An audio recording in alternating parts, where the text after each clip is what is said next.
All right. Let's see.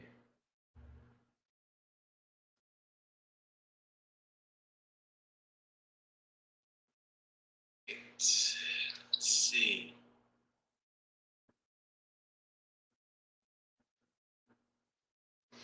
Okay, friends. So we are live on YouTube, Facebook, and Twitch. Welcome, Christine, Robert, Sean, and Reed. It's been quite a while since Reed was here. So, friends, in about 10 minutes or so, we will have Ayya Cittananda joining us from California and possibly even Ayya Santusika. We'll see. We might get a good 2-for-1. Hello, Robert. Hello, Christine.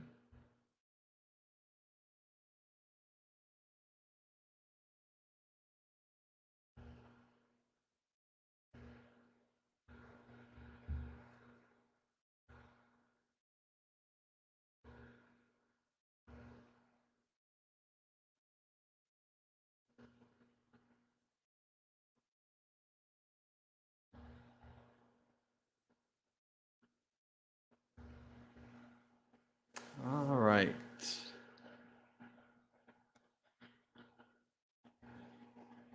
As usual, if people on Facebook, I have my phone with the Facebook chat here so I can see. Because I can't, the Facebook, if somebody types in Facebook, I can't see it on my main headquarters here.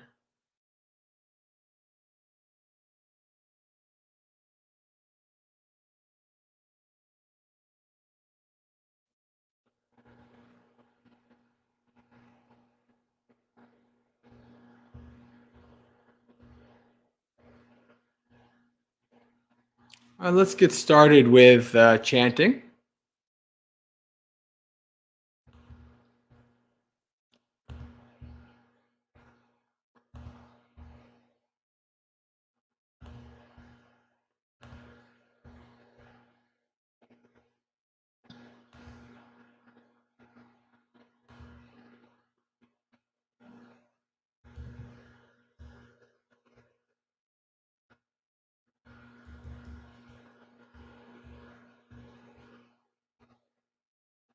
All right.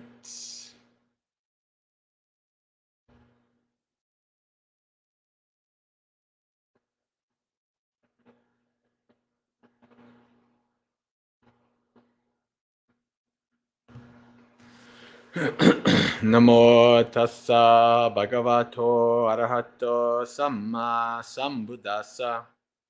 Namo tassa bhagavato arahato samma sambuddhassa. Namo tassa bhagavato arahato samma sambuddhassa.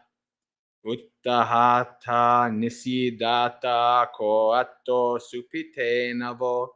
Attoranyan hi kanidda sallaviddana rupatang. Uttahatta nisidatta dalhang sikkatta santiya. Mavopamatte vinyana machuraja mohitaya vesanuge. Yaya deva manusa cha sitta tittanti attika. Taratetang visattikang kanovo mahupacchaga. Kanatita hi sochanti nirayami samapita. Pamado rajo pamado. Pamadanu patitta rajo. Appamadena vijaya abbabhe salamattanoti. All right. Wake up. Make an effort. Get up and sit. What need for sleep? For the sick, what rest is there, pierced by the dart of pain? Get up and sit. Train hard for peace. Let not Mara know that you are negligent, deluded, and under his control. Cross beyond this craving, tied to, desiring which gods and men remain. Don't let this chance pass by. Those who do so grieve, sending themselves to hell. From dust arises negligence, from negligence to more. By diligence and knowledge, pluck out the dart oneself. Sadhu, sadhu, sadhu. All right, friends.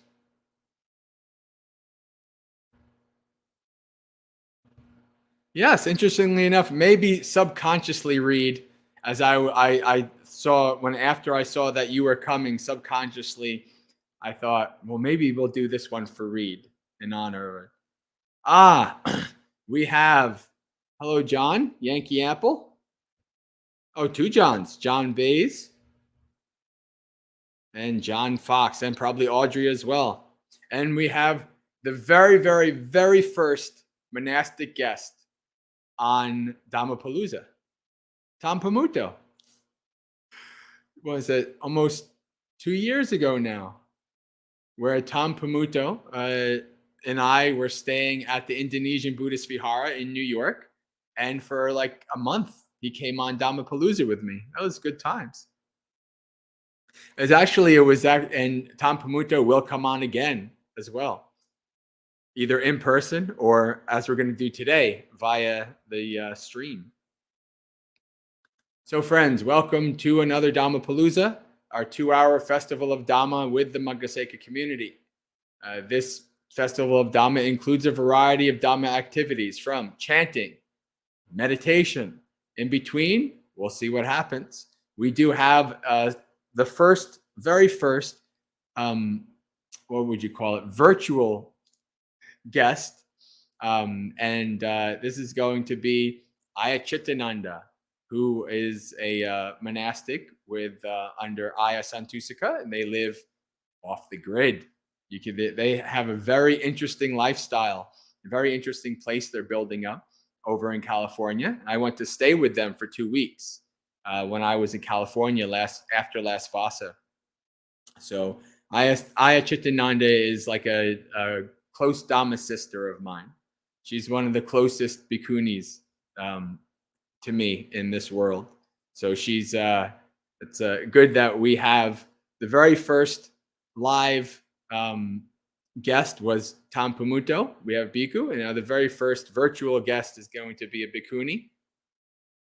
Maybe two. We'll see.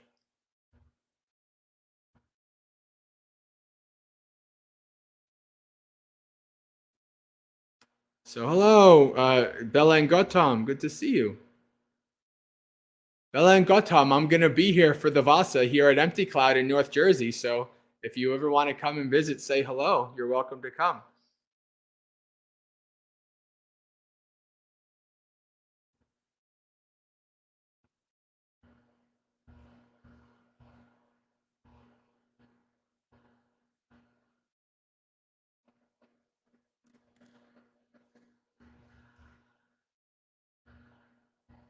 All right. So I told Ayya to come on about 15 after. So Aya's not going to be on just a little bit yet. We can cover everything. Hello, Julie. Welcome.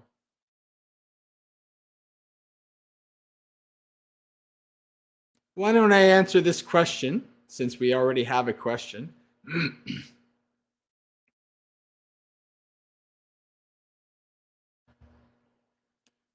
Bhante, I was wondering if you could speak a bit about Sotapanna. I think you spelled it right, except for I think it's 2 N's, if I'm not mistaken. I could be wrong too. But I think it's Sotapanna. But so Sotapanna is the first level of the Arya Sangha. I usually say the first level of awakening. It's a very common way of saying it, but I don't know if that's really the best way of saying it. But you have it's kind of like, so when you become a Sotapanna, you have abandoned the first 3 of 10 fetters, and you have had a glimpse of Nibbana. Very brief, very short glimpse of awakening, which is why when you see it for yourself, that is the final straw for the fetter of Vicikicca, doubt. No more doubt. Oh, I see it for myself. Now I know I have only 7 more lifetimes or less to become awakened. Even if I'm the most lazy Sotipanna, by my last lifetime, I will become awakened. And so this is a very good, very worthy goal. Oh, we're moving here. All right. Okay. It's a very worthy goal to aim for. Very worthy aspiration. I encourage everybody to aim for at least Sotipanna. I am personally trying to go for awakening in this lifetime. But if I make at least Sotipanna, that's pretty good. It's a good consolation prize. I'm not going to complain if I at least make Sotipanna. Because then no more hell realms, no more animal realms, and assured awakening within at least 7 lifetimes. It's a good deal. Bhante Ji used to say that Sotipanna is a money-back guarantee. Right? And this is a very important, very good thing to have. Well, and do you want to know how to become a Sotipanna? Well, the way to do it is easy, although not easy.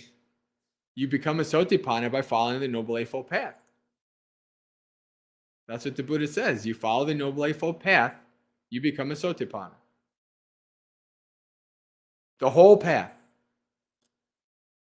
Now, there are some interesting tidbits that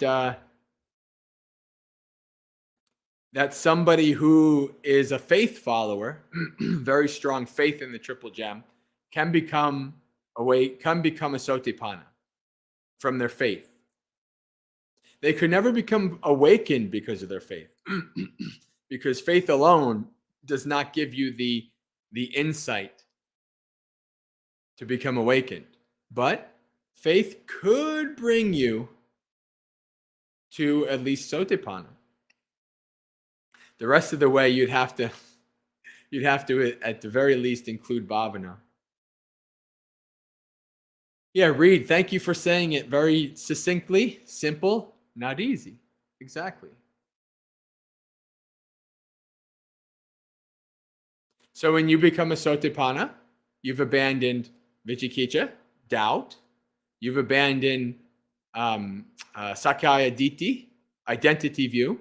You pretty much by that point understand that anything gross is not you. Like this body's not mine. This is not mine. That's not mine. You pretty much have gone really far in understanding not self. But you're not quite there just yet. You still have this little, you still have the one of the last fetters to go is the fetter of the conceit I am. So you're not, only an awakened being has totally eradicated any view of any kind of atta. So the rest of us are just getting to that point.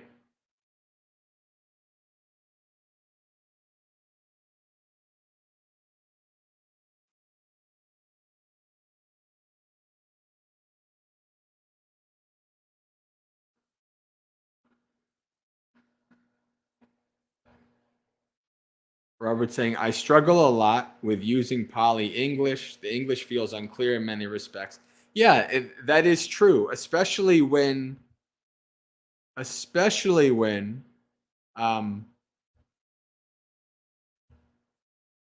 when teachers throw around different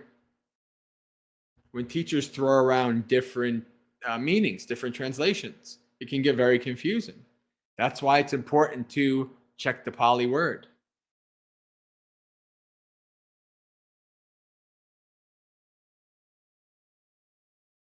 Understanding the Pali word deeply is a good thing.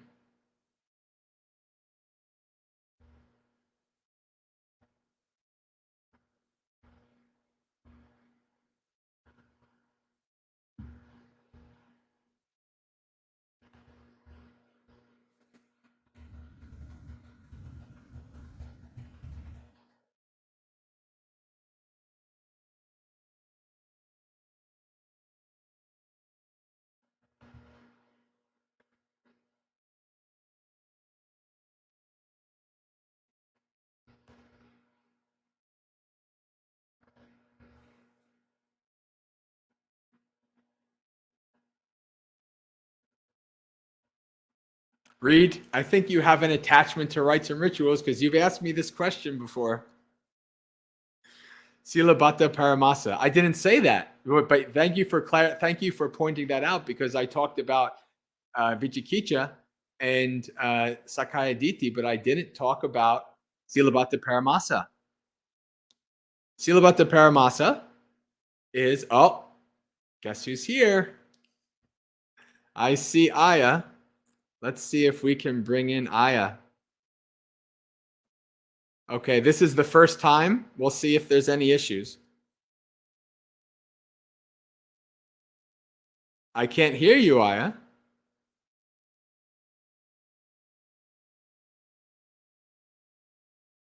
Nope. Let's see. We can play with the... All right.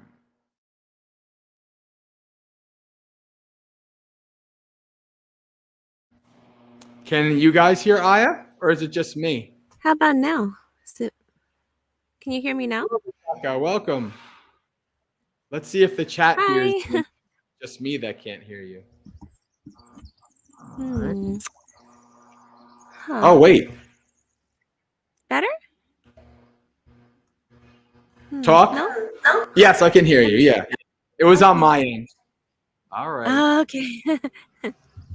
The beautiful, beautiful woods. Yeah.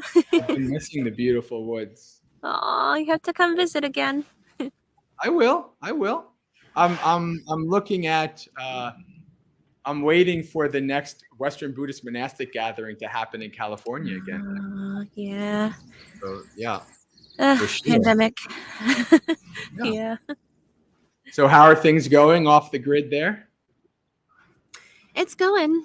There might be some background noise. They're building our metal workshop right now. It's like a garage out of metal kind of thing. And they're down there by, the turtle. We have a big green shipping container for storage, and we call it the turtle. It's big and green and hard. And so they're down there building right now. There might be some construction noise. I don't know if you're hearing any, but yeah, that's exciting. A little bit. Not too bad. Okay. Yeah. It's not distracting. So anybody, so this is the first time I'm doing this, and maybe we can see if the community has any questions for you, Ayya. Is that okay? Sure. You can stay about 20, 25 minutes, you said? Something like that? Yeah, something like that. Yeah. I don't know how much longer the construction will take, but when they're kind of done, we have to kind of inspect it and make sure everything's kind of how we wanted before they leave. So I might have to run away, but it should be a good at least 20 minutes before then. All right. Longer. Sounds good. Well, I appreciate you very much for coming on here. I know thanks for having me. When I was visiting back in November, we talked about the possibility of you doing it with me live there, but I didn't do it. So now you're here. Yep. Sorry. No worries. No, I'm glad to have you. You are the first virtual guest. Oh, okay. You're not the first full guest of Dhammapalooza, because Bhante Tampamuto was on with me when we lived together for a bit. But you're our first virtual guest, and so I wanted it to be you. Aw, that's sweet. Thank you for having me. Right. So what am I not seeing? Does nobody have any questions for Ayya? Maybe about like her path or what she's doing in the woods or anything like that? How's Ayya Santusaka doing? She's doing well. Yeah. We just had a monk here from Australia. He's a monk with Ajahn Brahm. His name is Venerable Ananda, and he just kind of came and went. So that's kind of nice. And Ayya Santusaka, I think, is kind of cleaning up a little after our visit. So she's around, but kind of busy. Yeah. We're having fun out here in the woods. Tomorrow we're going shopping for more construction materials for our next kuti. So that's kind of fun. So and that should start this week. All right. We have a couple of questions about what are you doing in the woods. Why don't you talk about the where you live and what you're trying to build? Yeah, okay. We live out in the Santa Cruz Mountains in the redwood forest here, and we're off the grid. Our water comes out of a little spring in the ground. It's very rustic. We do plan on more kutis, like the one that's coming. Hopefully this week we're going to build, and the next one after that's probably going to be like an elders kuti for older monastics who come visit or senior monastics who stay with us. And Ayya Santusaka when nobody else is staying. Yeah. We're looking at like maybe 5 bhikkhunis here eventually. That's sort of our Great. size range, maybe 5, and then somewhere between 2 and 5 lay guests at any given time staying. So Well, if there's any ladies in the chat that want to ordain.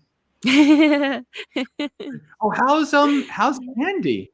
What's going on with Andy? If you can talk about it. Oh, Anagarika Sarna. Yeah, she Anagarika is. Sarna, Yeah, we gave her Anagarika precepts last end of November last year, and she went back home to Mexico to finish off her last semester of university.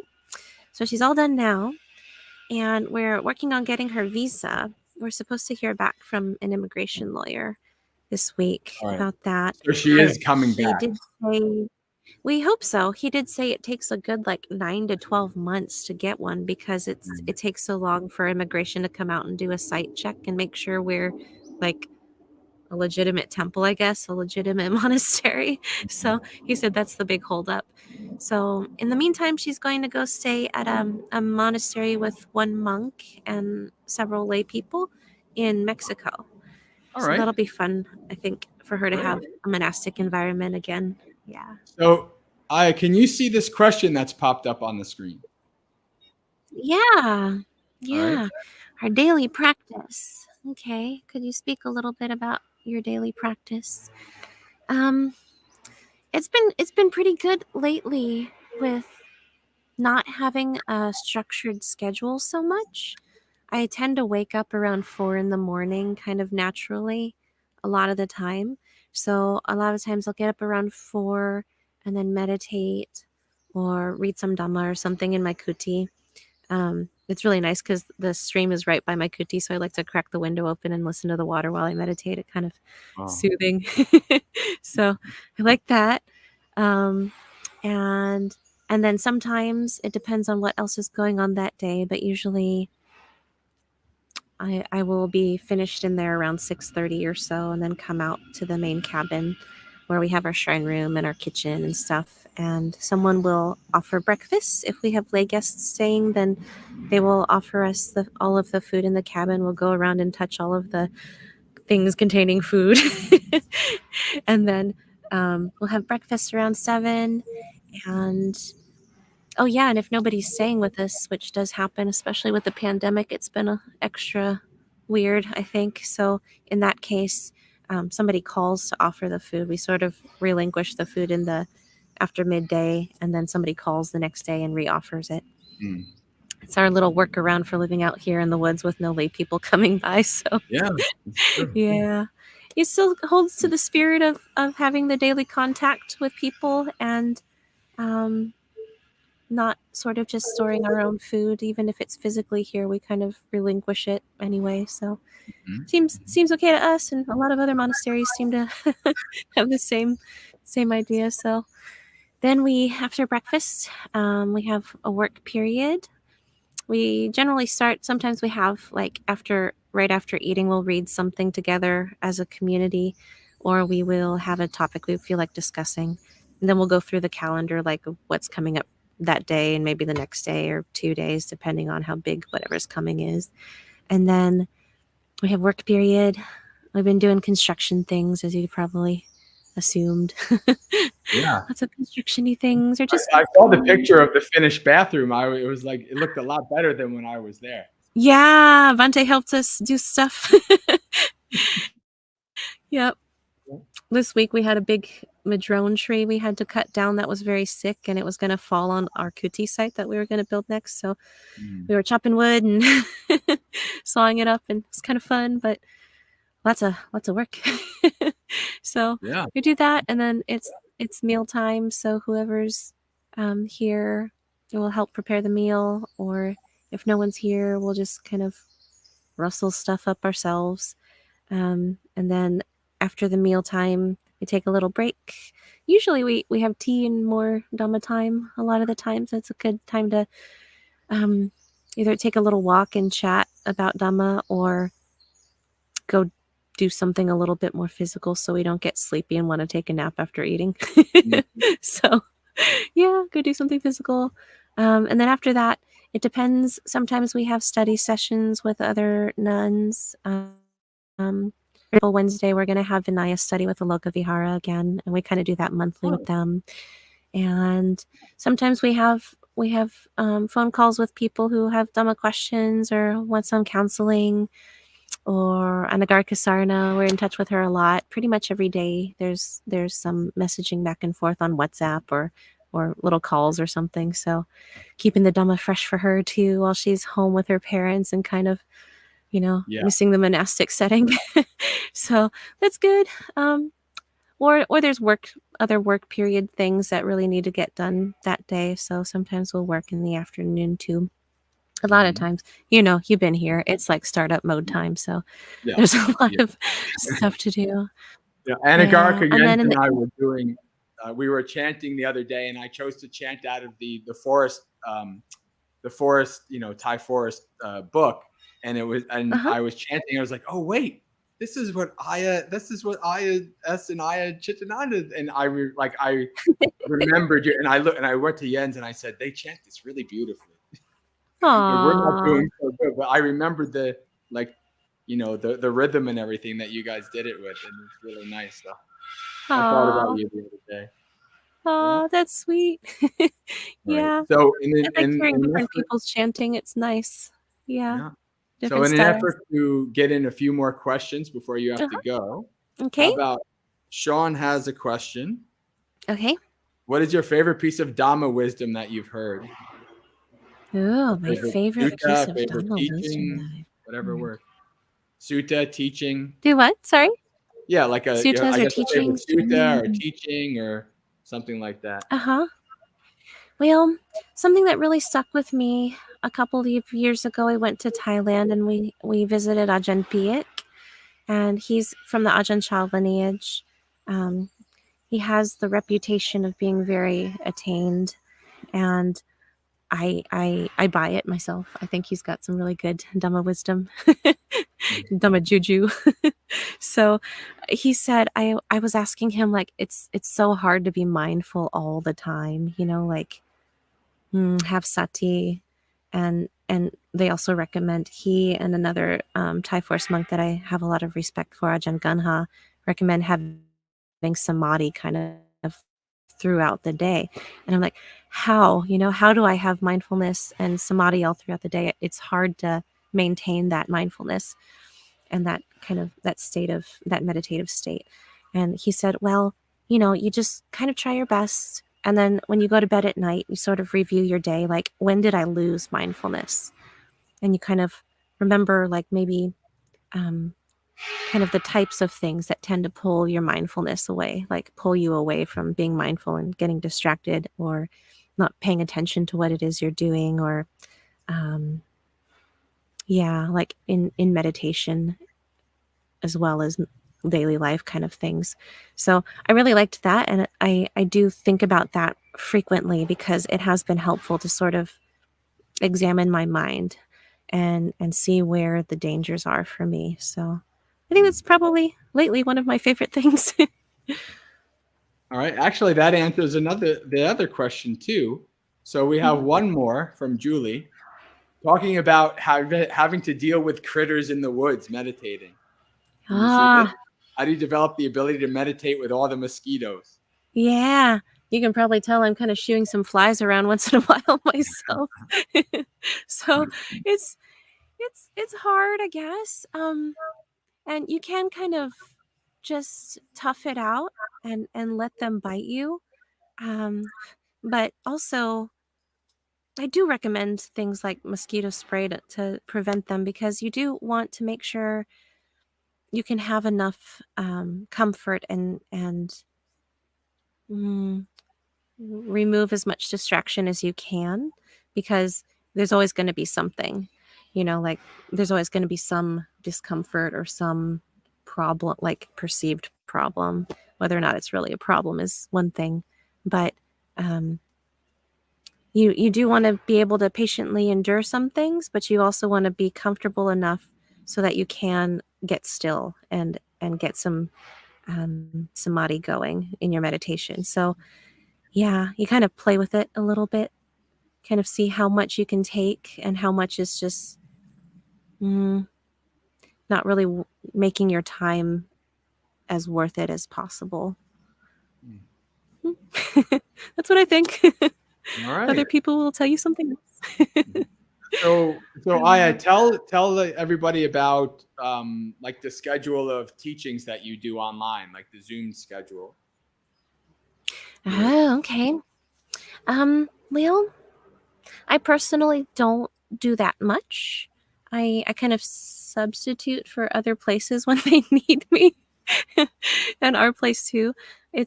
We have two basic things every week. Ayya Santusika does this Saturday morning program where she does a sort of, usually it's a brief-ish Dhamma talk, maybe half an hour, somewhere between 20 minutes and half an hour, and the rest of time is Q&A, and there's a meditation session somewhere in there. She doesn't always do it the same. So that's Saturday mornings. We call it How Do I Apply the Dhamma to This? And then Wednesday evenings, we have Sutta study. And that's like a little brief chanting, about 45 minutes to 50 minutes of meditation, and then an hour-long sutta study where we have people read.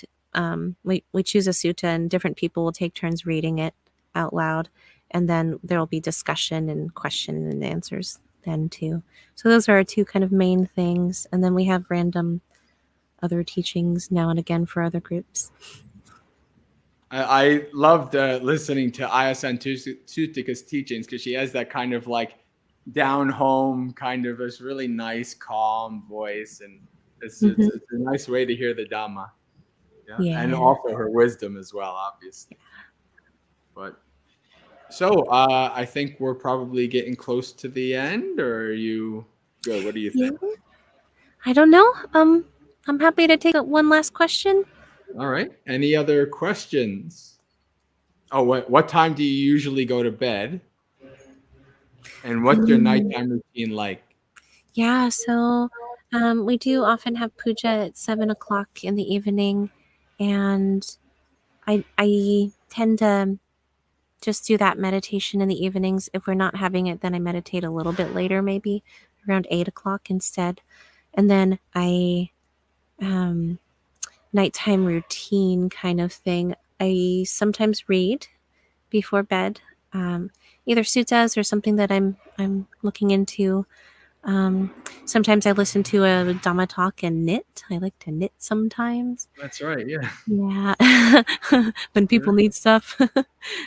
And I do find that meditative with or without a Dhamma talk, so it's kind of nice. Yep. And then I just crawl into bed. I don't generally meditate till I fall asleep, because then it's like it gears myself up to get sleepy when I don't want to meditate, when I want to be up and meditating. So yeah.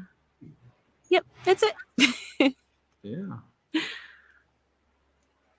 Yeah.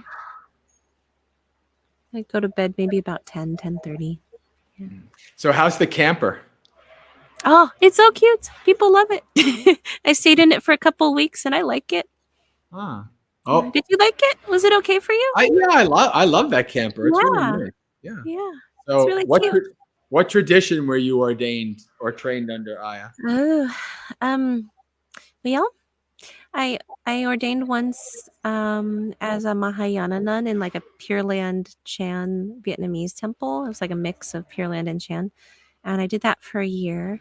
So I have some background in Mahayana things. Not as much as I would like, but a little bit. And then I ordained with a Sri Lankan preceptor. Our style of practice, both Ayya Santusika and I have mostly spent time in Ajahn Chah Thai forest monasteries.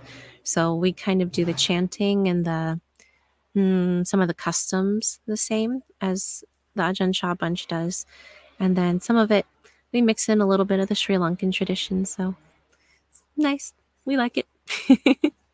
And you have a pretty close relationship with a lot of the Abhayagiri monks. You were visiting there as a layperson, Uh-huh. right? And now, yeah. Yeah, that's right. I lived there for a little while, and then I moved like 5 minutes down the road, and I was working and going to the monastery every day quite a bit for a couple of years. Reed has a question as to, is it okay to ask why you went to Theravada? Why you? Oh, yeah. Sure. Um, I I ordained at this monastery, this Mahayana place, because it was the only place my mom would let me ordain at. Her friends kind of started the monastery and invited the monk to come start it up there. So she felt like she would be able to have a lot of contact with me, and that was good for her. So I did that. And then after practicing there for a while, I just knew that mostly the chanting wasn't really doing it for me, and the culture was just kind of not a good fit for me. I think like I felt much more comfortable with Westerners, and there's a lot of them in the Ajahn Chah tradition, so it was just good. I found Ajahn Jayasaro and Ajahn Amaro on YouTube, so I watched a lot of their talks, and the teachings of Theravada also really resonated for me. I kind of like basics and like as original as possible. So here I am.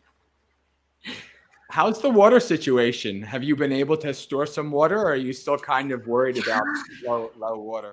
We are worried about low water. We did get that water tank you helped us push over and get in place, so I plumbed that in That's pretty full. It's soon. all good. Yeah. And it's full and good. We still have some water running in, but it looks really low already this year. And so the creek too, the creek is like, it looks like it should look in September instead of June, late June. So it's not great, but I'm sure the extra water tank will help a lot, and hopefully it'll tide us over and we won't have to buy water again.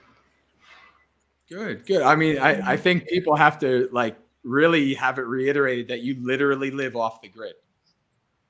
Right? You have to like, Yeah. it's basically rainwater, like water coming down from the mountain, isn't it? That's what you're using for your water. Yeah, it comes from an underground spring, but Oh again, yeah. it is Okay. kind of just like, water table water pretty much. You're right, in a sense. Mhm. Yeah. Uh-oh. Looks a little frozen. Oh, Looks okay. good on my Never end. mind. Good. Okay. All right, I think I'll let you go so you can Okay. continue on with your day. Thank you Yeah, very thank much for you. coming on, asking questions, answering questions for the community, and I hope everything is going well, and we'll keep in touch. Yeah, thank you for having me. I hope you have a good night. All right, you too. Okay. Bye. Bye.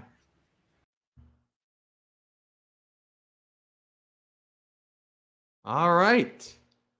So how did that go, everybody? Our first of hopefully many monastics joining. I already have a list of monastics that I want to bring on here. So this will not be the only time, but this is the first I wanted to test it out, and it looks like it went well. Yeah.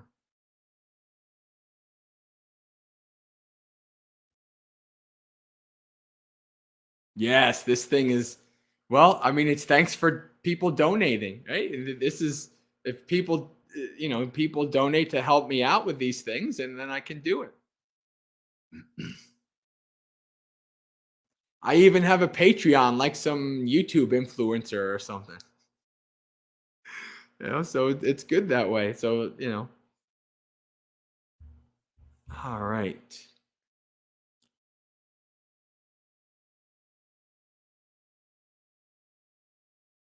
Let's see here. Just checking. Yes, new software is awesome. And it's not even software, it's literally just a web page. I don't have to download anything. I don't have to do anything. It's literally just a web page.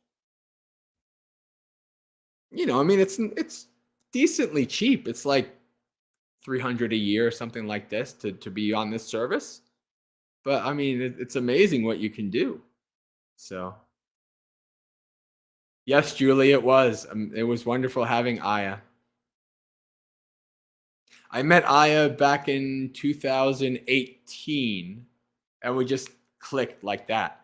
Like I went to the first Western Buddhist monastic gathering, and they knew Bhante Sudaso and Ayasoma, where I'm at, the Empty Cloud. They knew each other from before that because of Bhante Sudaso ordaining at Abhayagiri.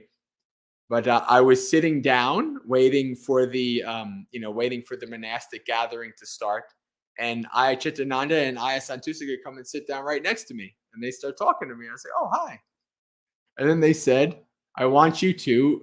You're invited to come and hang out with us at Karuna Buddhist Vihara." It only took about 4 years for me to do it, but I did it. Yeah.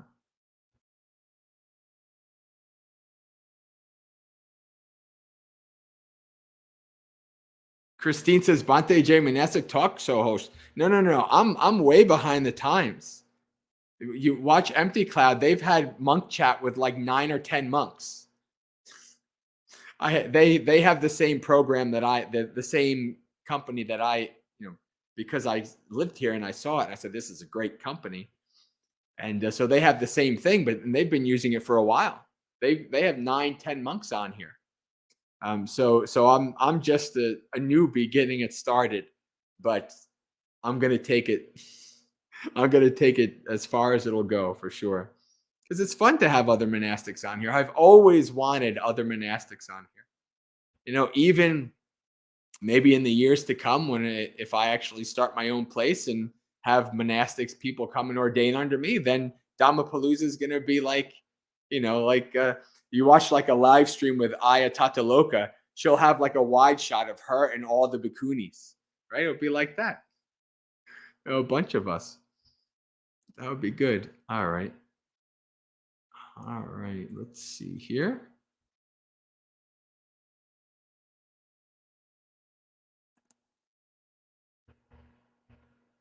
Robert, I can answer this question here. Seriously, if you don't, like Christine is a West Coaster. She probably has met Ayya Cittananda and Ayya Santusika. Maybe Julie, I don't know. But check out their streams. Ayya Santusika is like this like Midwestern grandma. She's not very old. She's only like maybe 20 years older than me. But like she just has this like very nice, wonderful charm. I love hearing her talk Dhamma. As opposed to me, the loud, brash New Jerseyan. All right. Any advice for learning chants? I've been trying to up my Vandana game, but struggled to learn pronunciation and meter without being able to hear recording. Robert, I have been asked before to record the chanting at Bhavana so people could listen to it. So if you like, you can get the chanting from me.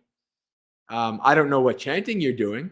If you're going off of the forest sangha chanting, like the chanting that they do at Abhayagiri, I'm pretty sure they also have recordings of that chanting themselves. So you can hear you can hear recordings of monastics chanting. You should be able to find that. Robert says, does Empty Cloud have a YouTube channel? Yes, I've been doing live streams on it for the last month and a half, actually. It's what you call it. Oh, thanks, Reed. I totally forgot I actually put that on the website. But if you just Google it, it might be Buddhist Insights, because Buddhist Insights is the name of the organization.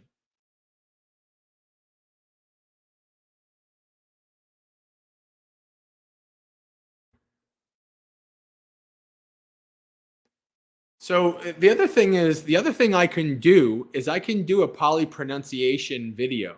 Like I can actually do like maybe a Zoom class to do some Pali pronunciation. That's something I don't feel I am advanced enough to be able to teach Pali, but I could definitely teach at least basic pronunciation.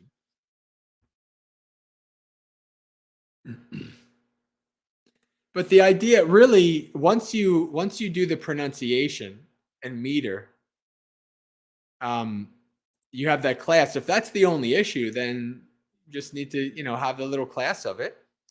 And after that, in terms of if you're trying to memorize, then there's all kinds of tips and tricks.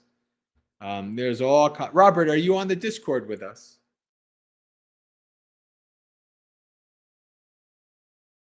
If you're on the Discord with us, send me a message and remind me, and I'll do it, because this is something I've said I would do a couple times. You can ask some of the people. I said I could do it a couple times, and I've not done it. So we should be able to do it. Maybe even a future Dhammapalooza will do it. But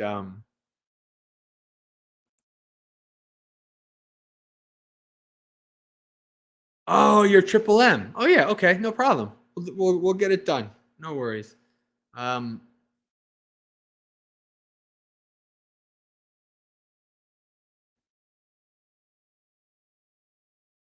Look at Reed coming through.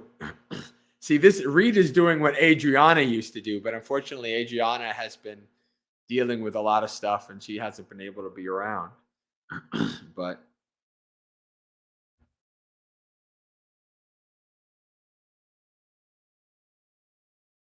and once you have the pronunciation down, if you're trying to memorize, then what I would say is first try to memorize chanting that actually calls to you, like you actually feel deeply about it and you want to memorize it. That'll make things easier to memorize it. And then just take it line by line, like even if it's just 1 or 2 lines a day, like 15, 20 minutes a day. Just try to memorize 1 line, 2 lines, and then the next day the same thing. And then every other couple of days, just try to recall and repeat like a whole paragraph, like a whole 4 lines. And then you just keep doing that. And then once if you have like the whole thing that you want to memorize, then it's a matter of you should do it every day for half a year at least. All right, because if you don't really get it deep groove into the brain, you'll forget it. I spent the better part of 3 months memorizing Ratana Sutta, line by line, every day, and I memorized it at one point, but then I never chanted it basically again.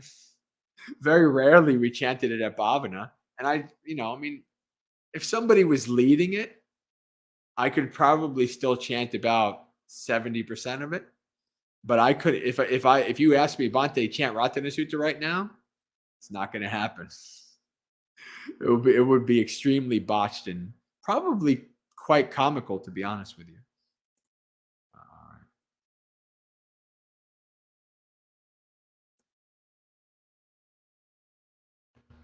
Sean has a question.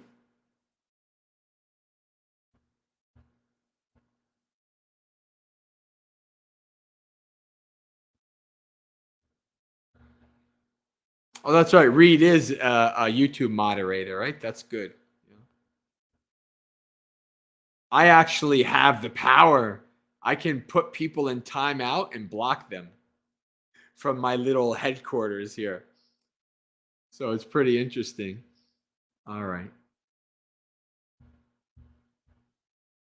So next question from Sean. Sean, could you also tell us how you do the little red question mark so that we know? That would be a good thing. All right. So let me get some drinking here. I've been yapping on and my throat's being parched.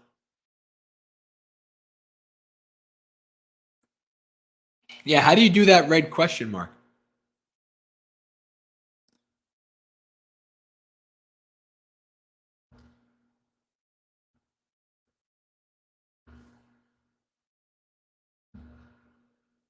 Oh, okay. So you use markdown. It's a markdown thing, essentially.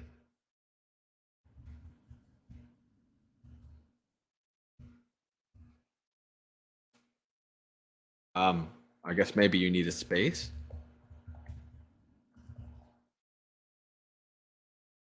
Or maybe it doesn't actually work for me then. All right. Sean's question. Bhante, do you have any advice on how to directly deal with difficult circumstances, the the recollection of which will impede meditation. I find that I want to spiritually bypass because I don't know a better way.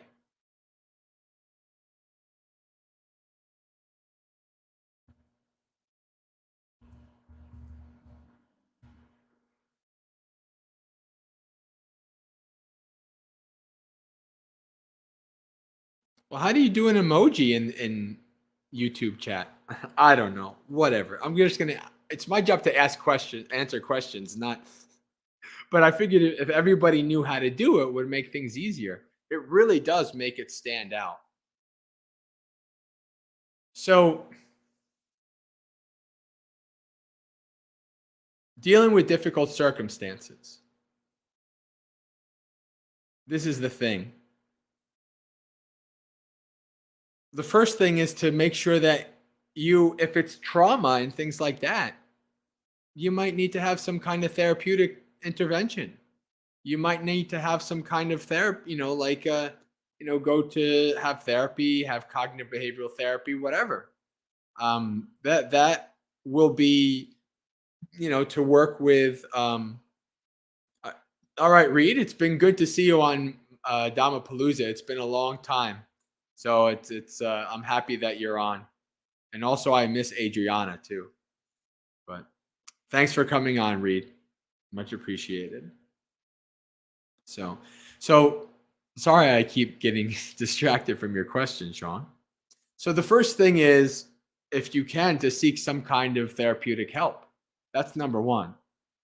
Because when things keep coming up in your meditation, it's your mind telling you that this is something you need to work on. This is something that needs to be addressed. Maybe it's something that was avoided, repressed, put aside in the past, maybe as a survival mechanism, and now it's coming up, right? So you might need to actually do something about it. And if that's the case on that end, the other part of it is dealing it with your meditation. When you're sitting to meditate, your mind goes in that, what the science they call the default mode network. Your mind is like, okay, they're not doing anything. They're just sitting around. Now it's time to start thinking. And of course, that's when all of that stuff is going to come out when you sit to meditate. So the first thing is to expect that it's going to come out. Counteract any kind of agitation or judgment that might arise by expecting, I'm going to sit down and this is going to happen. And that's okay. I'm going to let it come up. And then maybe I can observe if it keeps taking me away from my breath, if it's like so strong that it's the only thing that is like totally like your whole field of awareness is just that thing, then that's okay. Observe your mind and body. How is this impacting your body? How does this impact the general state of your mind? Right? Do satipatthana. Practice 4 foundations of mindfulness. No problem. Use it as an object of meditation. Observe it. And then, after you're doing that for a while, you might start to get calm and peaceful, and you can let it go and then go back to your breath.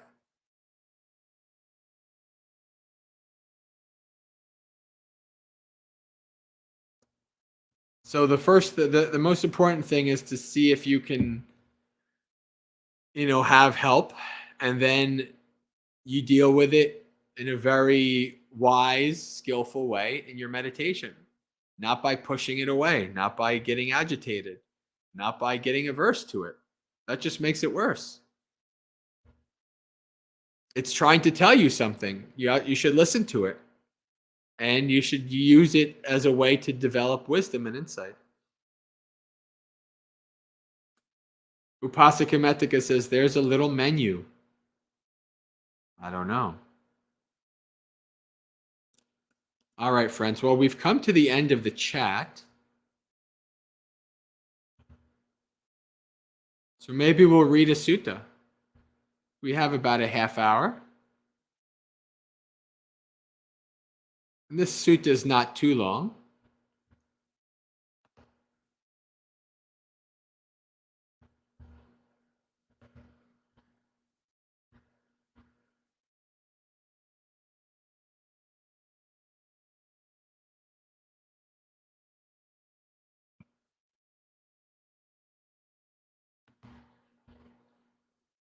Oh, that's right. I can share.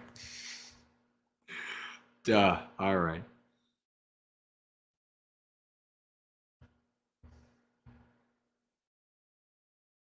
For those of you who supported with my dental work, after a year, my dental work is finally complete. I got my last crown this afternoon. I spent the afternoon down south in the dentist and driving. Obviously, we did about 3 hours of driving today total. All right.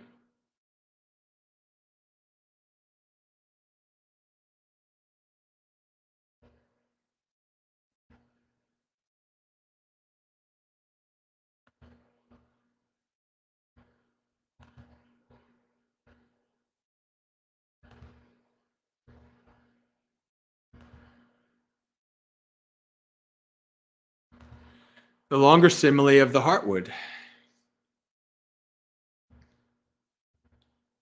At one time, the Buddha was staying near Rajagaha on Vulture's Peak Mountain, not long after Devadatta had left. And I believe this is after, well, it could be after a couple different things. I'm sure if there, Bhikkhu Bodhi probably has a commentary on it, but it's either after Devadatta tried to roll the boulder down to kill the Buddha. It's probably what it's after. There, the Buddha spoke to the mendicants about Devadatta. Mendicants, take the case of a gentleman who has gone forth from the lay life to homelessness. I'm swamped by rebirth, old age, and death, by sorrow, lamentation, pain, sadness, and distress. I'm swamped by suffering, mired in suffering. Hopefully, I can find an end to this entire mass of suffering. When they've gone forth, they generate possessions, honor, and popularity. This is as a monastic. They generate possessions. People give them things, right? You get famous, honor, and popularity. And so then people give you the best robes and the best food and the best housing. You get the peaked roof and everything. They're happy with that. They've got all they wished for. And they glorify themselves and put others down because of that. Oy. That's not the reason to become a monk. I'm the one with possessions, honor, and popularity. These other mendicants are obscure and insignificant. And so they become indulgent and fall into negligence regarding those possessions, honor, and popularity. And being negligent, they live in suffering. This is called hubris and arrogance. And this is something that many people are fall subject to. Politicians, corporate CEOs, even us. We fall subject to this as well. Keeping up with the Joneses, saying, oh, look at all these neighbors around me. They are insignificant and obscure. They become indulgent and fall into negligence regarding these possessions, honor, and popularity, and being negligent, they live in suffering. Suppose that a person was in need of heartwood. Heartwood is the middle of the tree, the best wood. It's often what, like boards of lumber are made out of. Heartwood. So Buddha uses this example, this simile of going for the heartwood. It means going for the best. Don't be the sapwood. Don't be the bark. Be the heartwood. Suppose there was a person in need of heartwood, and while wandering in search of heartwood, he'd come across a large tree standing with heartwood. But passing over heartwood, softwood, bark, and shoots, he'd cut off the branches and leaves and depart, imagining they were heartwood. If a person with good eyesight saw him, they'd say, this gentleman doesn't know what heartwood, softwood, bark, shoots, or branches and leaves are. That's why he's passed over them, cut off the branches and leaves, and departed imagining they were heartwood. Whatever he needs to make from heartwood, he won't succeed. All right, just checking the chat. Every once in a while, I'll stop and check the chat. If you have any questions or clarifications regarding what we're reading, please feel free to say so. This is called the mendicant who grabs at branches and leaves of the spiritual life and stops short with that. Next, take a gentleman who has gone forth from the lay life to homelessness. When they've gone forth, they generate possessions, honor, and popularity. They're not happy with that and haven't got all they wished for. They don't glorify themselves or put others down on account of that, nor do they become indulgent and fall into negligence regarding those possessions, honor, and popularity. Being diligent, they become accomplished in ethics. They are happy with that, and they got all they wished for, and they glorify themselves and put others down on account of that. I'm the one who is ethical, of good character. These other mendicants are unethical, of bad character.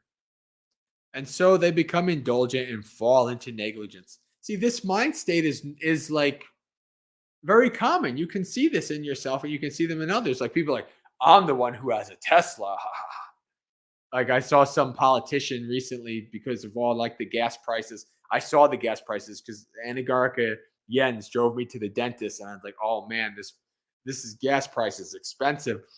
And I saw this thing about this politician who's like, I don't even see the gas prices. I drive a Tesla. Ha ha ha. That's this mindset. It's, oh, look at all these lowly people, right? That's not a good mindset. So, but you can see even monastics, even in the monastic life, same thing. This is a human tendency. And so they become indulgent, fall into negligence, and being negligent, they live in suffering. Suppose there was a person in need of heartwood, and while wandering in search of heartwood, he'd come across a large tree standing with heartwood, but passing over heartwood soft and bark, he'd cut off the shoots and depart, imagining they were heartwood. If a person with good eyes see this, they'd say, this person doesn't even know what is good. Whatever he needs to make from heartwood, he would not succeed.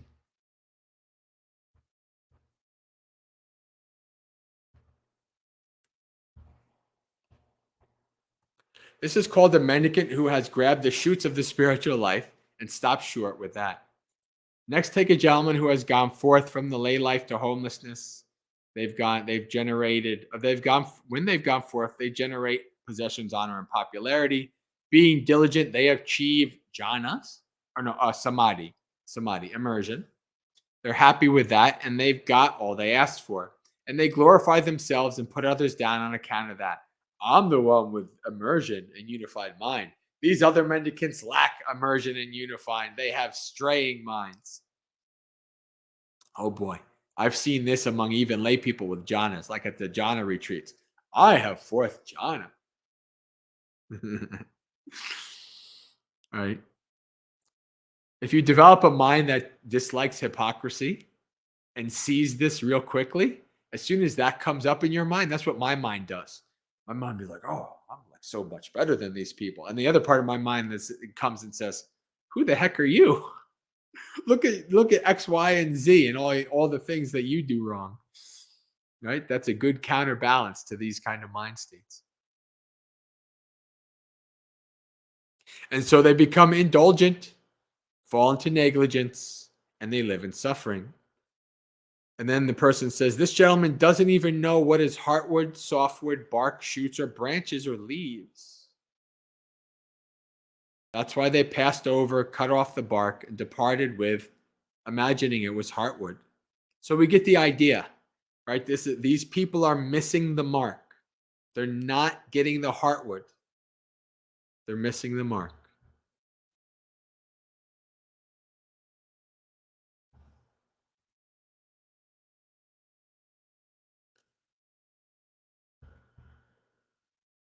I'm just checking. Oh, so no chat. So nobody has any questions or comments. That's fine.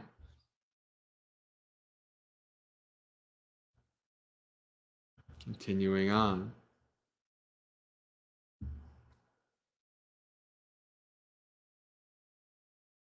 Next, take a gentleman who has gone forth into homelessness. They generate possessions, honor, and popularity. Being diligent, they achieve knowledge and vision. Ooh. They're happy with that. They got all they wished for, and they glory themselves and put others down. I'm the one who meditates knowing and seeing.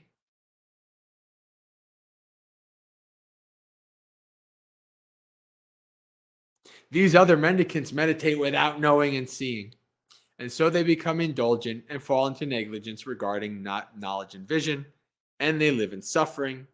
Suppose there was a person in need of heartwood. They'd come across a tree, but passing over heartwood, he'd cut off the softwood and depart imagining it was heartwood. This gentleman does not even know heartwood, and he won't succeed. This is called the mendicant who has grabbed the softwood of the spiritual life and stopped short with that. Next, take a gentleman who has gone forth from the lay life into homelessness, thinking, I'm swamped by rebirth, old age, and death, by sorrow, lamentation, pain, sadness, and distress. I'm swamped by suffering, mired in suffering. Hopefully, I can find an end to this entire mass of suffering. When they've gone forth, they generate possessions, honor, and popularity. They're not happy with that and haven't got all they wished for. They don't glorify themselves and put others down on account of that, nor do they become indulgent and fall into negligence regarding those possessions, honor, and popularity. Being diligent, they become accomplished in ethics. They're happy with that, but they haven't got all they wished for. They don't glorify themselves or put others down on account of that, nor do they become indulgent and fall into negligence regarding that accomplishment in ethics. Being diligent, they achieve immersion. They're happy with that, but they haven't got all they wished for. They don't glorify themselves or put others down on account of that, nor do they become indulgent and fall into negligence regarding that accomplishment in immersion. Being diligent, they achieve knowledge and vision. They're happy with that, but they haven't got all they wished for.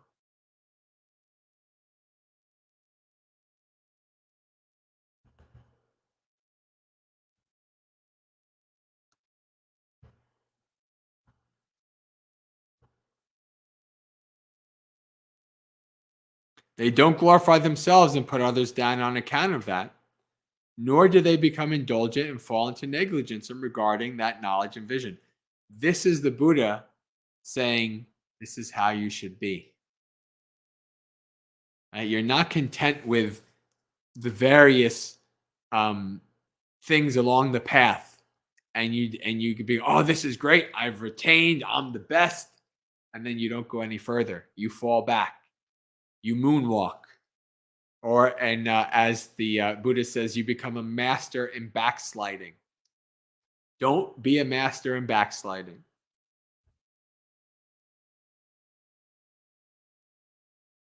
Being diligent. Okay. Now they nor do they become indulgent and fall into negligence regarding knowledge and vision. Being diligent, they achieve permanent liberation. And it's impossible for that mendicant to fall away from that irreversible liberation. Suppose there was a person in need of heartwood, and while wandering in search of heartwood, he'd come across a large tree standing with heartwood. He'd cut out just the heartwood and depart knowing it was heartwood. If a person with good eyesight saw him, they say, this gentleman knows what is heartwood, softwood, bark, shoots, and branches and leaves. That's why he cut out just the heartwood and departed knowing it was heartwood. Whatever he needs to make out of heartwood, he will succeed. It's impossible for that mendicant to fall away from that irreversible liberation. And so, mendicants, the spiritual life is not lived for the sake of possession, honor, popularity, or for accomplishments in ethics, or for accomplishments in immersion, or for knowledge and vision. Rather, the goal, heartwood, and final end of the spiritual life is the unshakable freedom of the mind. That is what the Buddha said. Satisfied, the mendicants were happy with what the Buddha said. Sadhu, sadhu, sadhu. So wonderful.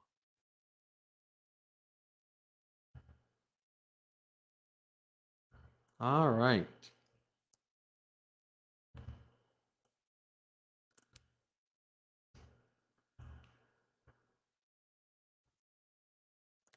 We have grown in people watching, but we have not talked. Maybe you are just so enthralled with this wonderful teaching on the heartwood.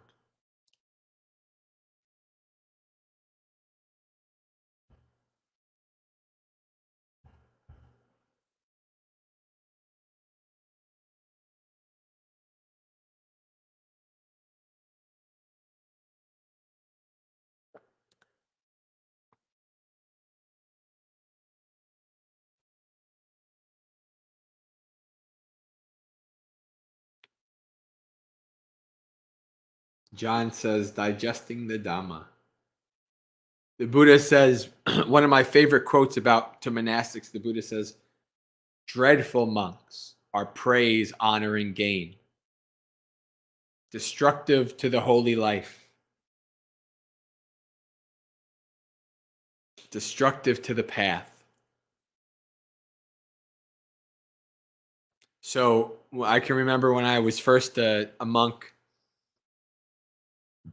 and I have that. Some of you might know, like the history of ancient Rome, when a general that had a great military victory, they conquered the Gauls or the whatever, wherever they conquered, and they come back and they enter the city with a huge parade. It's called a triumph. And all the slaves are in front of them and all the riches that they gained. And then the general comes in on a chariot, and there's a slave behind him whispering in his ear, "Thou art mortal." Right? That's supposedly what happened. So I have the Buddha in my mind. And when people would come to Bhavana and they say, "Bhante, your talks are so wonderful. This retreat was so great. Thank you. I gained, I had such an impactful experience, Bhante." Even somebody just said this recently, that their experience with me was so what that it like changed them. And then my mind, Buddha's behind me and says, "Dreadful monk, our praise, honor, and gain. Don't let this go to your head." And so I say, "Oh, it's very good. Sadhu. It's very good." And as a matter of fact, on the Discord, if you're on the Discord with us, anytime somebody says praise, we've set it up like a little gravestone comes up and it says, "You gonna die." Right? So it's a reminder. Don't let the praise get to you, but also don't let the dispraise, don't let the disparagement get to you either. Right? This is the Buddha talks about the 8 worldly winds. Not getting wrapped up in praise and blame. This is what I realized. I realized one time, a couple years back, maybe 4 years back, doing a Dhamma talk, I realized, at this point, like I realized that, I know exactly what happened. Right? I was giving a Dhamma talk and I said something and I was like, "Whoa, I never thought about that before. That was really cool." Like, so I was giving a talk and I learned from myself. And I realized, actually, I can't take credit for the talks that I give. And so I tell people, if you like my talk, okay, I can't, that I'm glad. I had nothing to do with it. It's not I can't take credit for it. If you don't like my talk, well, I can't take credit for that either. So what I gave is what I could give. And if it was beneficial, good. And if it was not, Now, hopefully the next one will be. Upasika Metika, who is in Ireland, is saying it's past 2 a.m. here. Well, Upasika Metika, when Douse joins us, Douse isn't here today, but when Douse joins us, who's in Eastern Europe, it's even later for him. Yeah. Thank you. I always appreciate all the people from all over the world who join us. New Zealand and Australia and Europe and even every once in a while Africa. It's always good to have our friends from all over the world be with us for our community session here. All right. Let's do our meditation. And then we can, after that, we'll read some Dhammapada verses and we'll call it a night.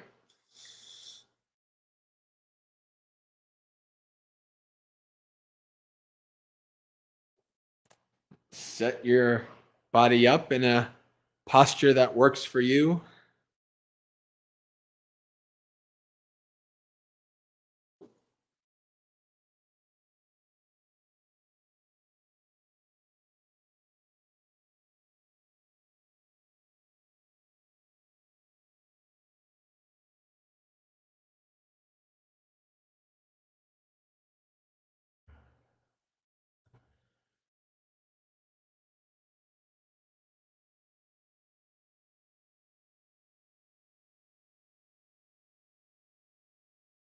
We'll take some time to scan through the body, starting with the feet, moving up slowly to the head.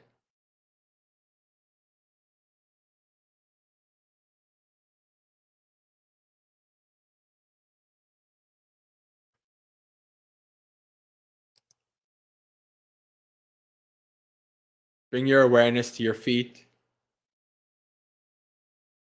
By that, I mean pay attention to whatever sensation or feeling arises at the feet. For instance, like the feet pressing against the floor or the cushion.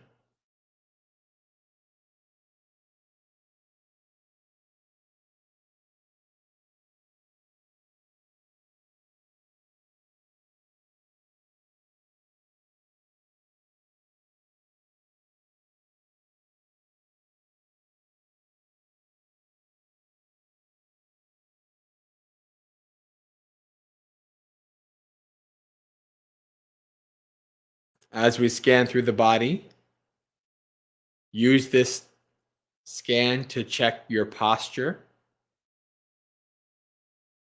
and to check for any small feelings of discomfort that might lead to large feelings of discomfort as we go through the meditation. Now is the time to adjust your posture and move while you scan through the body.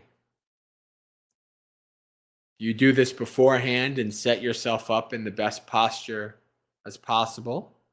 Then you'll be able to sit longer and longer with less problems. Bring your awareness up through the ankles into the calves.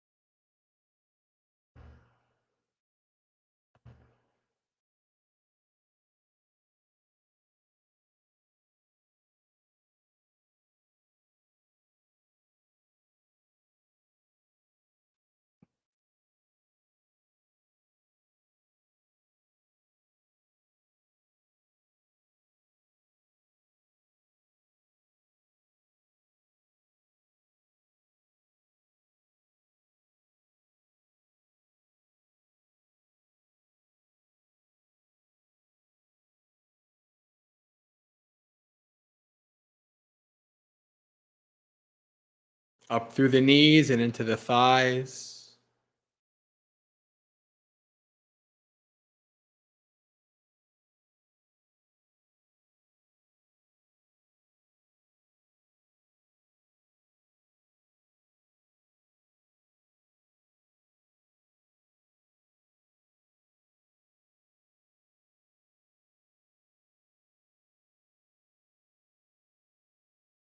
What's the feeling of the thighs pressing against the floor, the chair, the couch?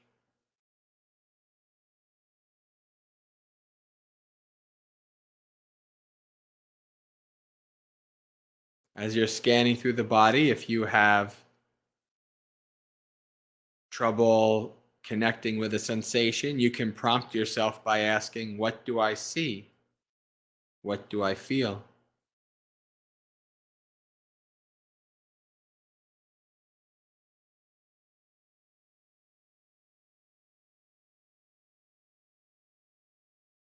And then sometimes that sensation will arise in your awareness.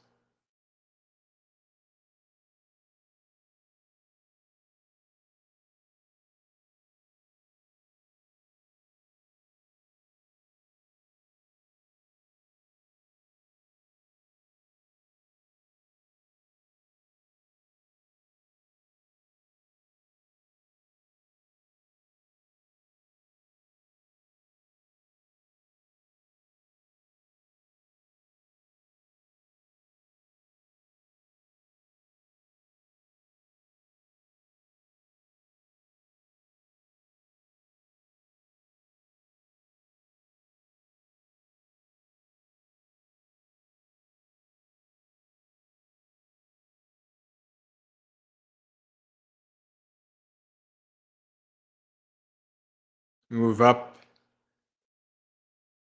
through to the hips and pelvis, observing how the hips and pelvis impact your posture, both with your legs and up the spine.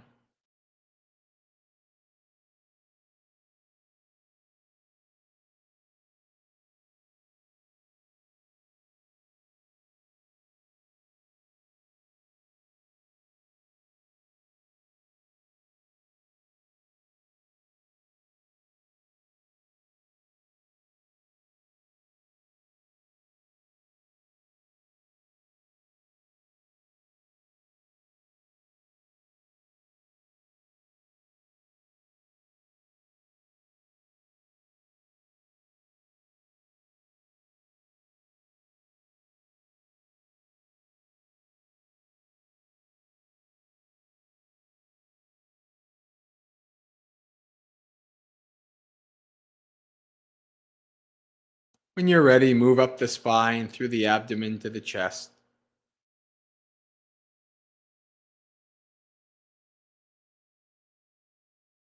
Observe if the spine is leaning and slouching, bending. If you try to sit on a cushion and your spine is compressed with the discs, this will be a prominent factor in pain arising in the back. So paying attention to the position of the spine is very important for sitting on a cushion.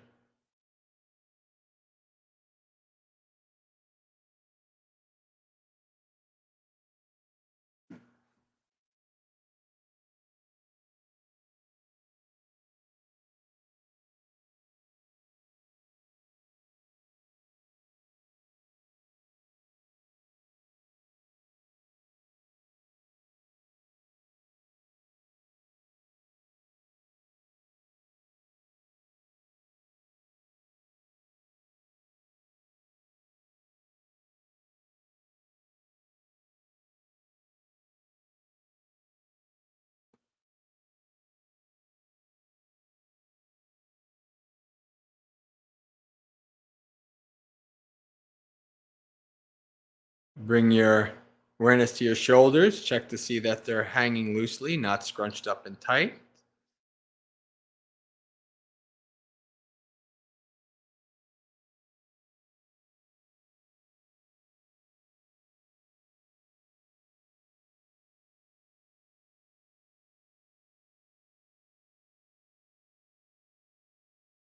And then down through to the elbows and hands. Observing how the position of the elbows and hands also impacts your spine.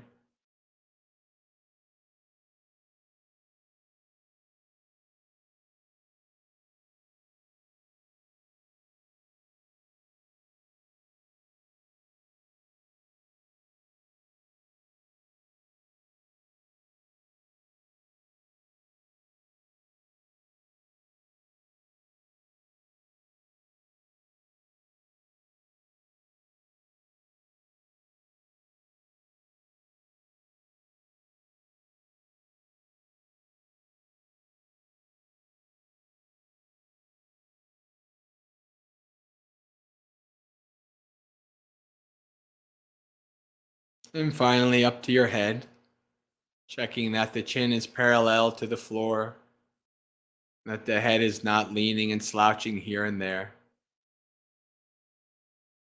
Resting balanced atop the spine.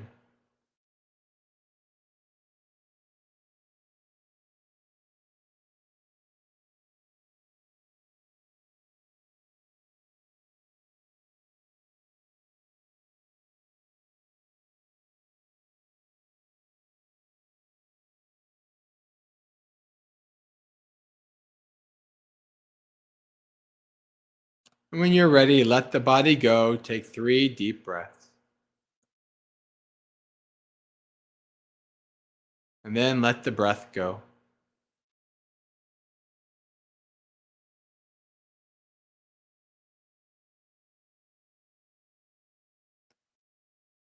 From here on in, try not to manipulate or control the breath in any way. This body's been breathing from the moment you were born and will continue to do so until the second you die.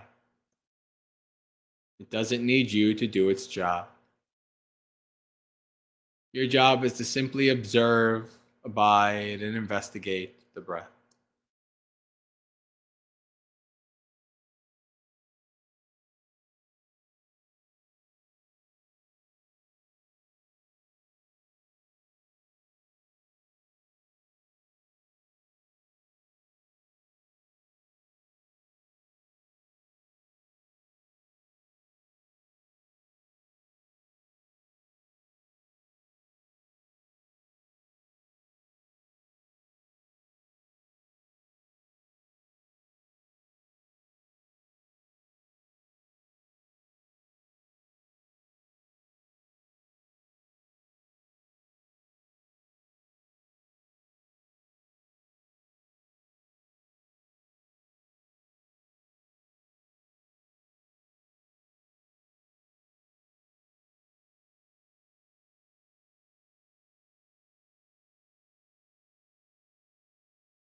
Continue to follow your breath as I give instructions on the metta meditation that we will be doing.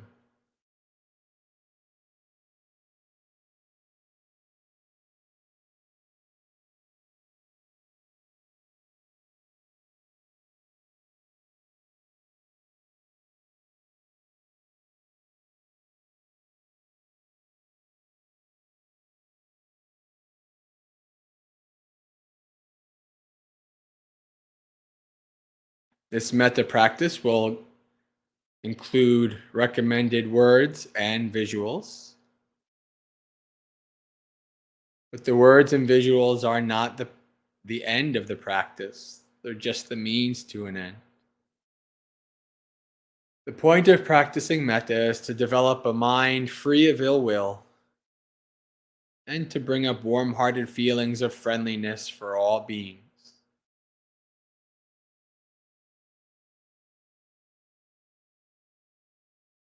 When we start the practice, I will offer words to repeat and visuals if you'd like to use the visuals. Whatever works best for you to build up that mind state of friendliness.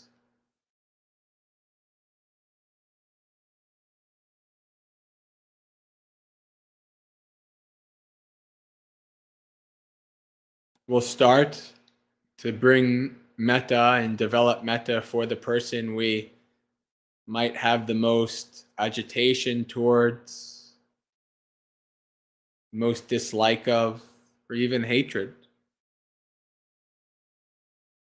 That person is ourselves. We cannot hope to spread our metta out to all beings in samsaric existence without first building up the metta for ourselves. So if you like, you can imagine a sphere totally surrounding you. Perhaps just a little bit above the skin.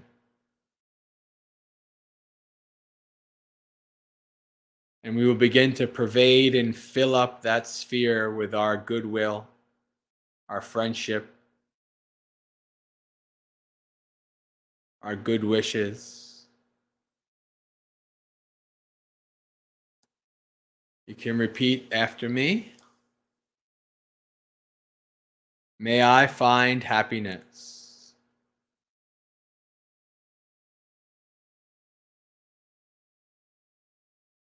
May I find peace.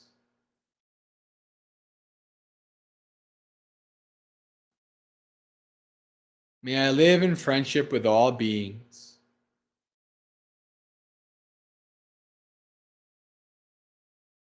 May I find release from suffering.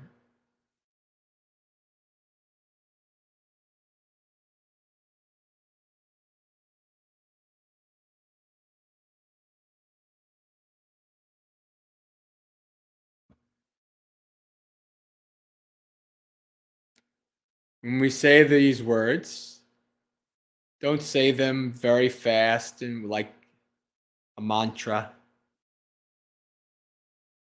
These words are meant to be said with a true and real wish behind the words that they be true. May I truly find happiness. May I truly find peace. Giving these wishes to yourself like you would your best friend or a close family member.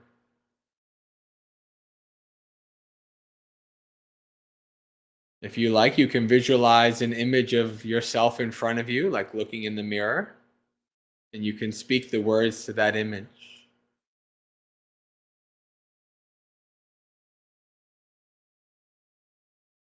Spread your goodwill towards that image, filling up your sphere of metta.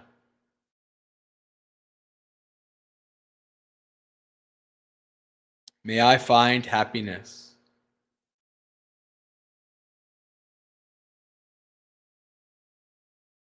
May I find peace.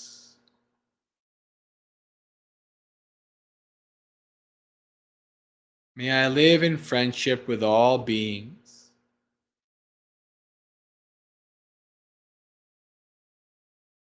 May I find release from suffering.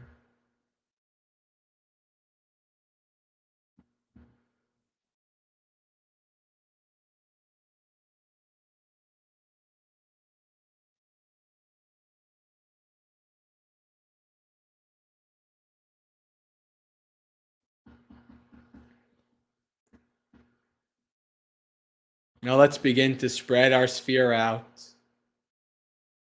ever larger. Spread your sphere to encompass the entirety of whatever building you're in. If you have a good visual, you can imagine that building totally surrounded in your sphere of metta. All beings in that house or that building being totally pervaded with your goodwill. Humans and animals and insects, seen beings and unseen beings.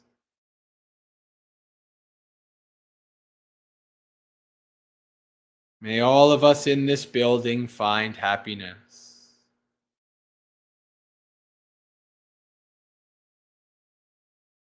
May all of us find peace.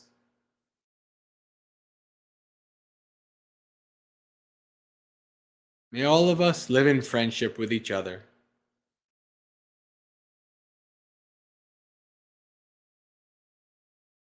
May all of us find release from suffering.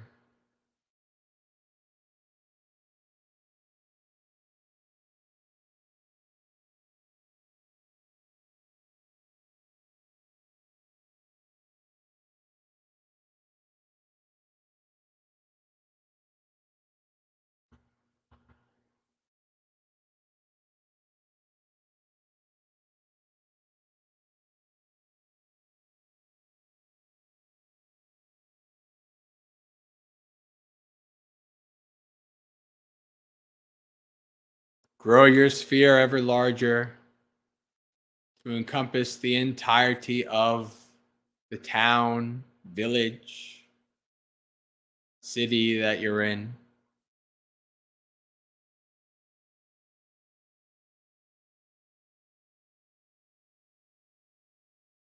Many thousands or even millions of beings, human, non-human, animal, insects, seen and unseen. May all of us in this town, village, or city find happiness.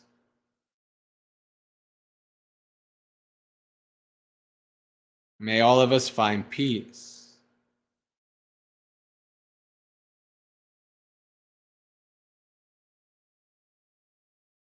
May all of us live in friendship with each other.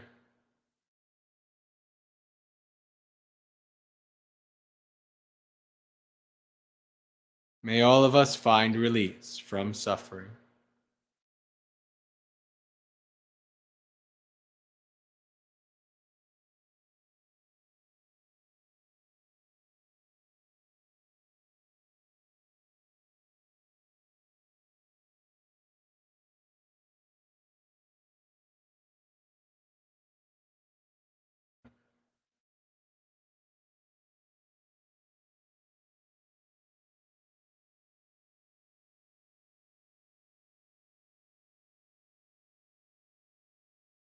Continue to spread your sphere to the entirety of whatever country you're in.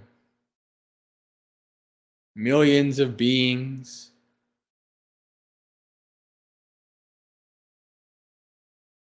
all living out their lives.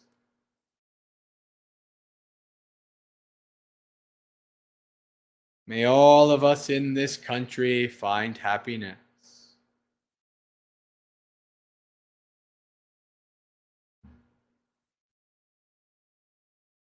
May all of us find peace.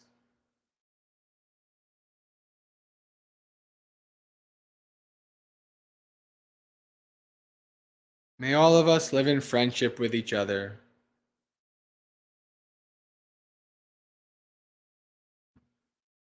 May all of us find release from suffering.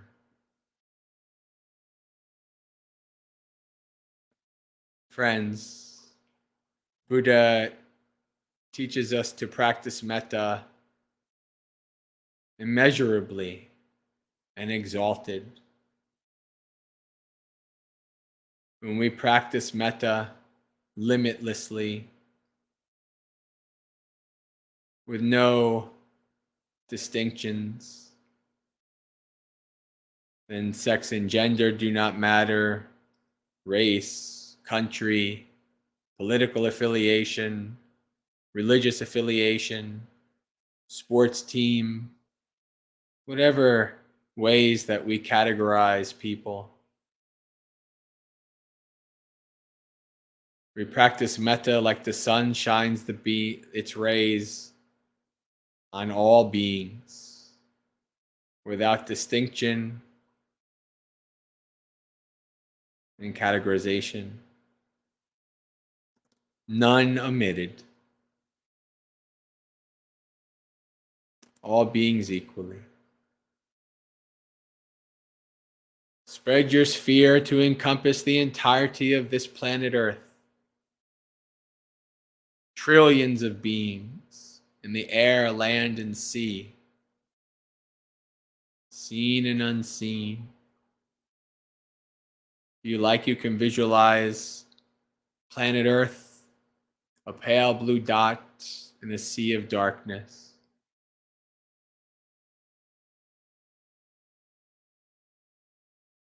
Imagine the whole planet totally encompassed in your sphere of metta.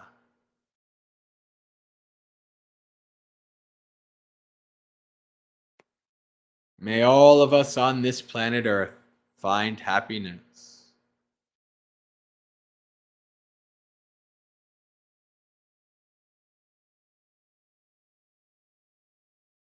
May all of us find peace.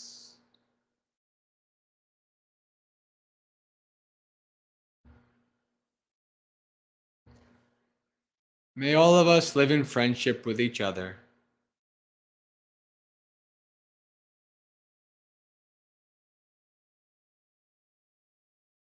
May all of us find release from suffering. Friends, when we make the wish, like may all of us live in friendship with each other, may all of us find release from suffering, we're not expecting that all beings across the planet will hold hands and sing songs in peace. There's no utopian vision in metta.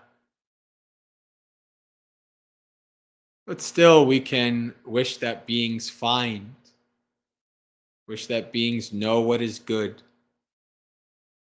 and search for goodness. And we can develop our own mind to be free of ill will and friendly towards all beings that we encounter and that we will never meet.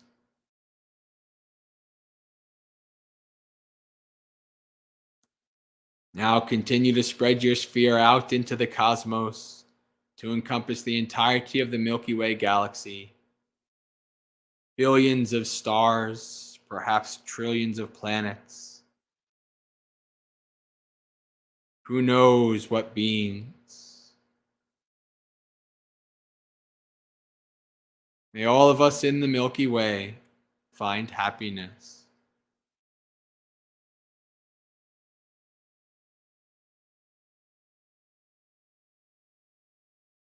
May all of us find peace.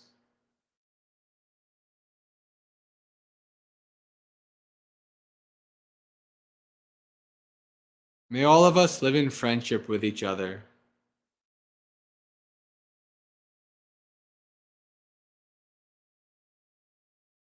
May all of us find release from suffering.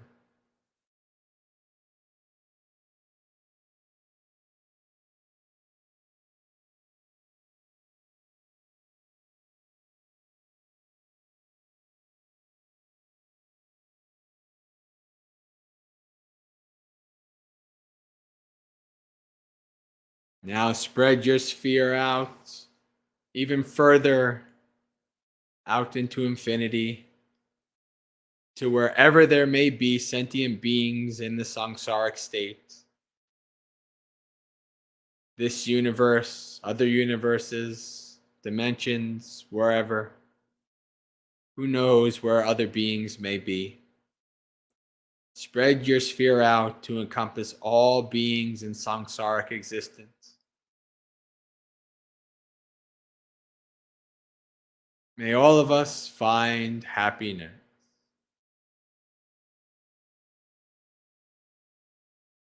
May all of us find peace.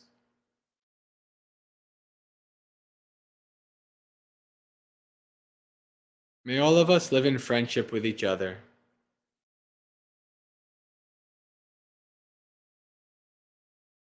May all of us find release from suffering.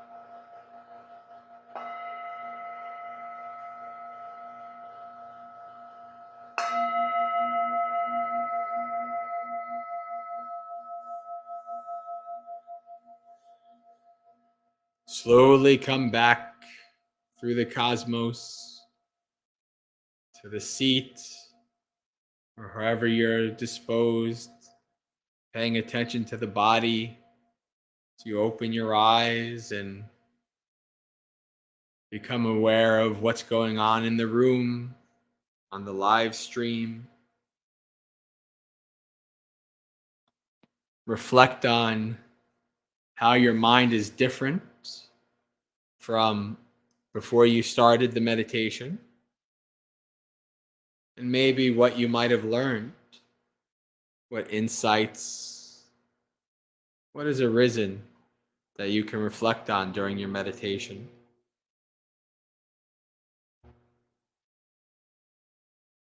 Hello, Jeff and Anusha, if you're still on Facebook, I don't know.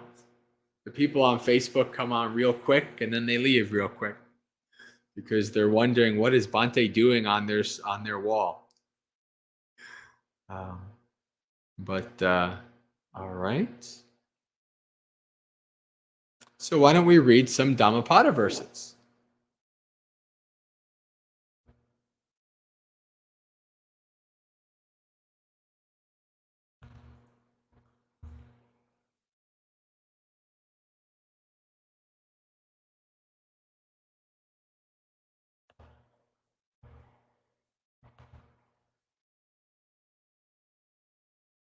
Let's read about the fool, the Bala.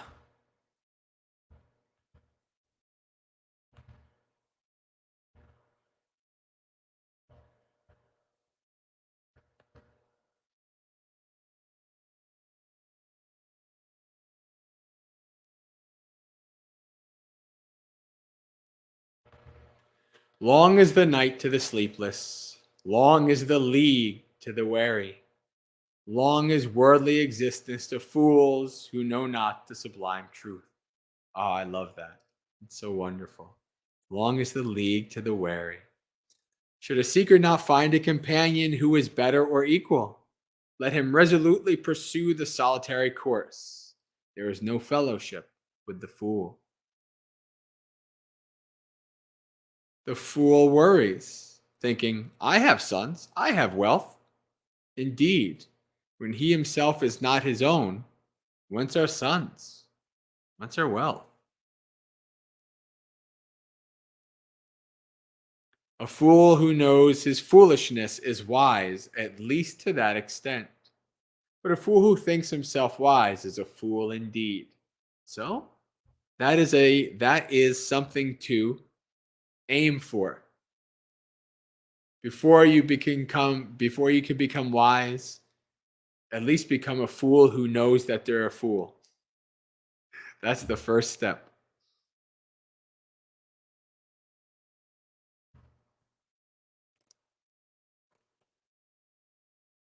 Though all his life a fool associates with a wise man, he no more comprehends the truth than a spoon tastes the flavor of the soup. Though only for a moment a discerning person associates with a wise man, quickly he comprehends the truth, just as the tongue tastes the flavor of the soup. Fools of little wit are enemies unto themselves, as they move about doing evil deeds, the fruits of which are bitter.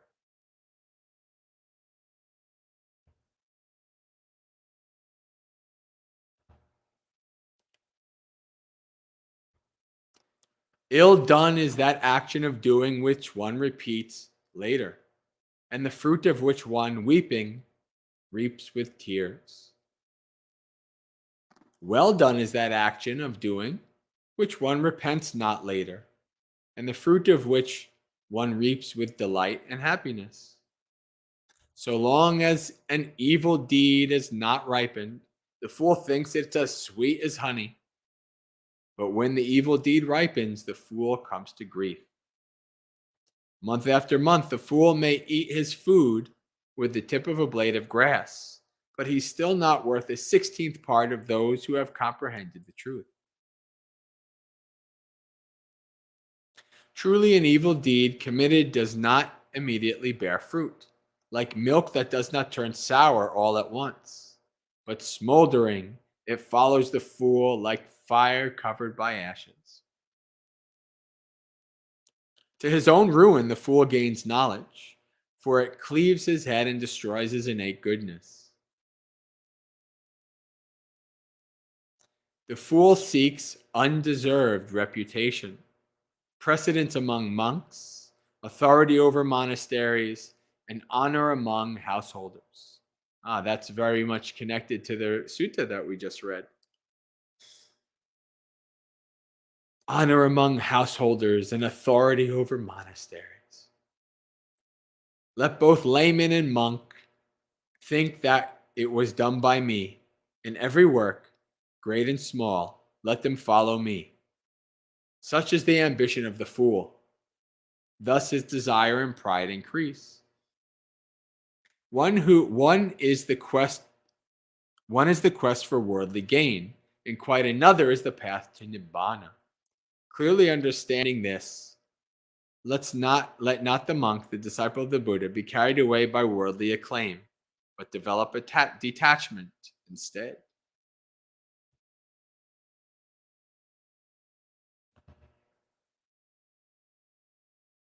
Okay, friends. So I think we've come to the end.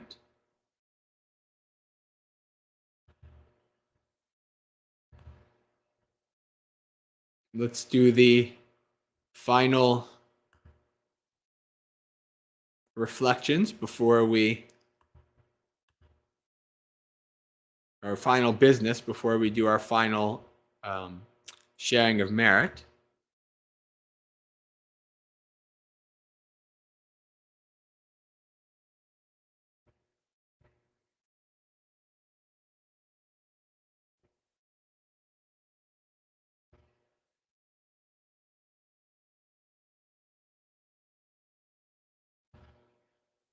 So, if you are new to Dhammapalooza, or if you're listening to this later and you'd like to find out more about when we do live streams and things like that, you can click on subscribe and then click the bell. You'll get notified whenever I go live or when a stream is upcoming. Then also, if you want to learn more about various things from me, you can go to Maggasekha.org, the website that's scrolling on the bottom. And when you go there, you can click on the right side. There is a place to put your email, and you'll get notified whenever I post. Anytime I make a video, anytime I'm about to do a live stream, I always post. So you can also find on Maggasekha.org a variety of things. You can find articles. You can find links to videos. You can find various references and resources. So it's a good website if you'd like to find more information out. We also have an online community on the program called Discord, which is a community that is based in both study and practice in the early texts, the suttas. If that's something that you find may be interesting to you, then you can email the email there, maggasekha@gmail.com, and ask for an invite to the Discord, and then you can join us.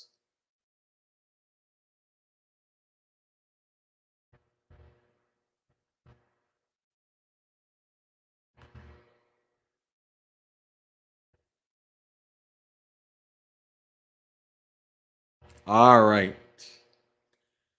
So let's bring up the sharing of merits then.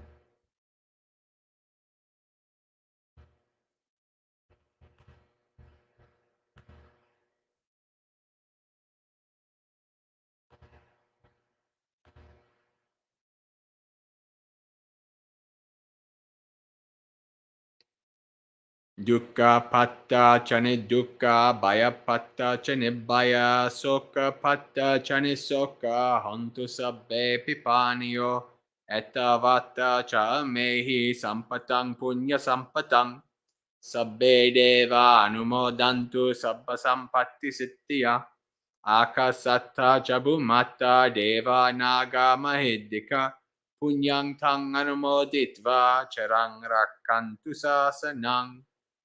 May the suffering ones be suffering free, and the fear-struck fearless be. May the grieving shed all grief, and may all beings find relief. May all beings share this merit that we've thus acquired for the acquisition of all kinds of happiness. May beings inhabiting space and earth, devas, nagas, and yakas of mighty power, share this merit of ours. May they long protect the Buddhist dispensation. Sadhu, sadhu, sadhu. Okay, friends. Well, until next time, Sukhi Hotu, may you be happy, practice well, and be well. May you have a spiritually successful and peaceful practice until we meet again. See you next week. Or ask Abante on Wednesday, or in the Discord until we meet again. Have a good week.